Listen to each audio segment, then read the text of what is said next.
ওসমান হাদির আহত হওয়ার দিনে গতকালই একটা গুরুত্বপূর্ণ খবর আমাদের রাজনীতির জন্য এসছে। সেটা হলো জনাব তারেক রহমান দেশে ফিরছেন 25 ডিসেম্বর। খুবই গুরুত্বপূর্ণ একটা ঘটনা। এটা নিয়েই কথা বলতে চাই।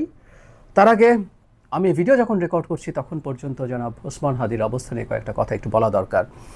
আমরা তার অস্ত্রোপচারের পর ঢাকা মেডিকেল কলেজে তাকে প্রাথমিক অস্ত্রোপচারের পর এভার কেয়ার হসপিটালে নেওয়া হয়েছে একটু এক্সট্রা কেয়ার নেওয়ার জন্য। যতটুকু জানা গেছে তার বুলেট তার ব্রেইনের খুব মেজর অংশে ঢোকেনি, কিছু একটা অংশকে ছুঁয়ে বেরিয়ে গেছে।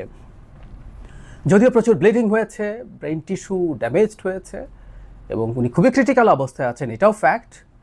আমরা আশা করব, আমরা কামনা করব, আমরা আমাদের প্রার্থনা করব হাদি ফিরে আসবেন, হাদিকে ফিরে আসতে হবে। আমরা আমাদের সর্বোচ্চ প্রার্থনা, সর্বোচ্চ চেষ্টা তো চলছেই এবং রাষ্ট্র প্রয়োজন হলে তাকে এয়ার অ্যাম্বুলেন্সে যদি স্টেবল অবস্থা হয় বিদেশে চিকিৎসার জন্য পাঠাতে প্রয়োজন হলে সেখানে পাঠাতে হবে। উনি ফিরে আসবেন আমরা আশা করি। একটা অপ্রীতিকর ঘটনার ভিডিও আমাদের সামনে আসলো, সেটা হচ্ছে বিএনপি নেতা জনাব মির্জা আব্বাস ঢাকা মেডিকেল কলেজ হসপিটালে গিয়েছিলেন দেখতে হাদিকে। সেখানে ডাকসুতে নির্বাচন করেছেন জুমা, তাকে দেখা গেল অত্যন্ত কঠোর এবং বাজে ভাষায় জনাব মির্জা আব্বাসকে বাধা দিচ্ছেন সেখানে যাওয়ার ক্ষেত্রে।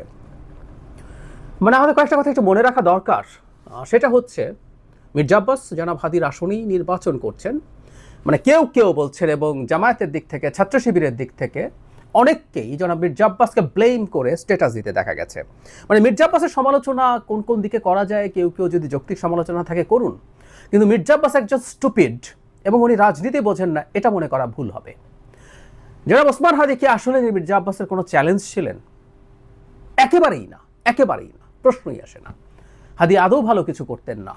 আমরা তার রাজনীতি, তার প্রচারণা, এই জিনিসগুলোর দিকে দেখতে চাইছিলাম। বিশেষ করে প্রচারণা, তার ক্যাম্পেইনের জন্য জনগণের টাকা চাওয়া, ক্রাউড ফান্ডিং, এগুলো একটু দেখার জায়গা ছিল। তো তাহলে উনি হত্যা করবেন কেন? আর যদি কম্পিটিশনের পরিস্থিতি হয়ও এই হত্যার দায় তার দিকে যাবে, সেটা জেনে শুনেও তিনি হত্যা করবেন? উনি এত স্টুপিড না।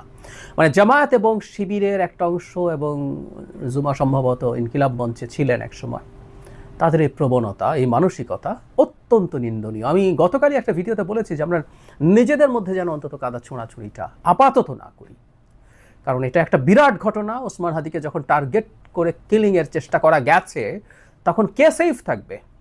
সমন্বয়করা আছেন যাদের উপরে অনেকের ক্ষোভ আছে, বিশেষ করে আওয়ামী লীগ এবং ভারতের কথা বলছি। নির্বাচন পিছিয়ে দেওয়ার একটা ষড়যন্ত্রের কথা শোনা যায়, আমরা কিছুটা জানি। এই চেষ্টা আছে, এই চেষ্টা থাকবে। সুতরাং আমাদের মধ্যে এই ঘটনাগুলো যেন না হয়। আমরা আবারও বলছি, আশা করি হাদি সুস্থ হয়ে আমাদের মাঝে ফিরে আসবেন। এবার আসছি জনাব তারেক রহমানের ক্ষেত্রে, আলোচনার ক্ষেত্রে। উনি 25 ডিসেম্বর দেশে ফিরবেন। আমি জানি না তারিখটা পূর্ব নির্ধারিত কিনা, হতে পারে এটা পূর্ব নির্ধারিত, হয়তো আরেকটু পরের দিকে তারা জানাতেন, কিন্তু জনাব হাদির আহত হওয়াটাই, গুলিবিদ্ধ হওয়াটাই আমরা নিশ্চিতভাবে বলতে পারি তাকে এই সিদ্ধান্তটা প্রকাশ করতে মোটিভেট করেছে। আর যদি পুরোপুরি চূড়ান্ত দিন নাও হয়ে থাকে, আমি ধারণা করি এটা এই ঘটনার কারণেই চূড়ান্ত দিনটা নির্ধারিত হয়েছে, সেটাও হতে পারে। এভরিথিং ইজ পসিবল, বাট অত্যন্ত স্মার্ট, ব্রিলিয়ান্ট একটা সিদ্ধান্ত। ইয়াস, আমি মনে করি 25 তারিখ তিনি আসলে, আমি 25 তারিখের ব্যাপারে আমার যেটা অনুমান সেটা হলো ছুটির দিন। তিনি আসলে যখন তারিখ ঘোষণা করে আসবেন, ঢাকায় প্রচণ্ড জনসমাগম হওয়ার সম্ভাবনা আছে, নিশ্চিতভাবেই বলা যায়।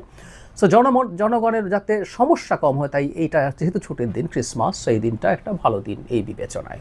কিন্তু তিনি আসার সিদ্ধান্তটাকে আমি খুবই সিরিয়াসলি প্রশংসা করতে চাই, কারণ হাদির আহত হওয়ার সাথে সাথে নানান কথা বলা শুরু করছেন। জনাব তারেক রহমানও তো টার্গেট হতে পারেন।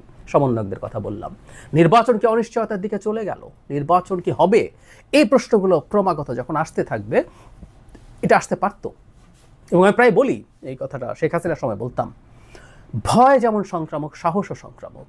সো ভয় সংক্রমিত হওয়া শুরু হতে পারত যে না, নির্বাচন তো হবে না মনে হয়। এবং আমি ধারণা করি এই ধরনের ঘটনারও দু একটা ঘটানোর চেষ্টা হতেও পারে। আমি জানি না তারা সফল হবেন কিনা।